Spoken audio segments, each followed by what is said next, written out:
मगर वो हर बार मुझे टाल देती। मैं मजबूर होता चला गया। मैंने चाहा कि मैं इस पर सब्र कर लूं, मगर मेरी तन्हाई बढ़ती गई। इसी तन्हाई ने मुझे गुनाह के रास्ते पर डाल दिया। मैंने गलत किया, मैं गुनाहगार हूँ, मगर ये गुनाह मेरी बीवी की मुसलसल लापरवाही का नतीजा था।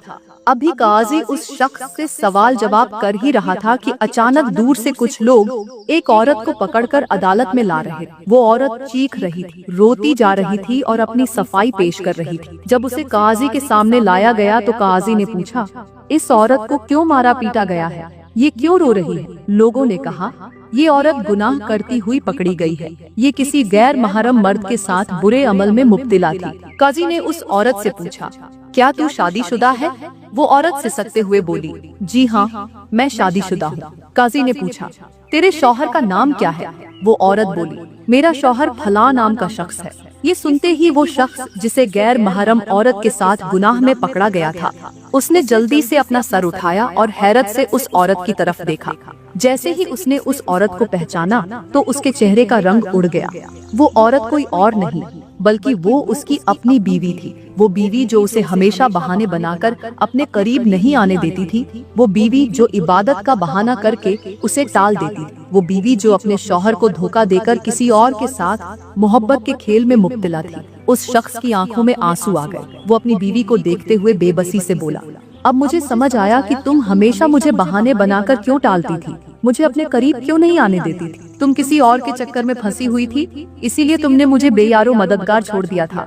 काजी ने गहरी सांस ली और फरमाया, आज इस गुनाह का असल जिम्मेदार ये औरत है, क्योंकि इसने अपने शौहर के हुकूक को नजरअंदाज किया, अपने शौहर को करीब आने से रोका और खुद गैर महरम मर्दों के साथ नाजायज ताल्लुक कायम करके अपनी इज्जत को खाक में मिला दिया।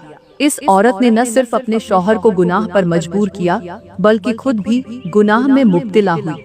मेरी प्यारी बहनों, ये हिकायत हमें बहुत बड़ी हकीकत सिखाती है कि जो औरत अपने शौहर को नजरअंदाज करती है, उसके जज्बात का ख्याल नहीं रखती और मोहब्बत के खूबसूरत रिश्ते को मामूली समझकर उस पर तवज्जो नहीं देती, वो न सिर्फ अपने शौहर को गुनाह की राह पर धकेल देती है, बल्कि खुद भी खतरनाक गुनाहों में मुब्तिला हो सकती है। याद रखें, शौहर का दिल वो कीमती चीज है जिसे मोहब्बत से जीता जाता है, नजरअंदाजी से नहीं। जो बीवी अपने शौहर के जज्बात का एहतराम करती है, उसकी मोहब्बत का ख्याल रखती है और उसके दिल को अपनी मोहब्बत से भर देती है, वो शौहर के दिल की मल्लिका बन जाती है। शौहर के सामने नमाज का बहाना बनाने वाली औरतों से मेरी गुजारिश है कि याद रखो, नमाज तुम्हें उस बुलंद मकाम तक नहीं पहुंचा सकती जिस मकाम तक शौहर की फरमाबरदारी और उसका हक अदा करना पहुंचा सकता है। ये एक कड़वी हकीकत है, मगर हकीकत यही है कि कोई भी इबादत तुम्हें उस मकाम तक नहीं ले जा सकती जिस मकाम पर तुम्हें अपने शौहर की शुक्रगुजारी, उसकी खुशनुदी और उसके दिल को खुश करने वाला अमल ले जा सकता है। मेरी बहनों, याद रखना कि शौहर की खिदमत और उसका हक अदा करना भी इबादत का हिस्सा है। वो औरत जो दिन रात नमाजें पढ़ती है, कुरान की तिलावत करती है, इबादत में मशगूल रहती है, मगर अपने शौहर की नाफरमान है, उसकी बातों को नजरअंदाज करती है, उसके जज्बात का एहतराम नहीं करती, वो ये न समझे कि वो नेकूकार है।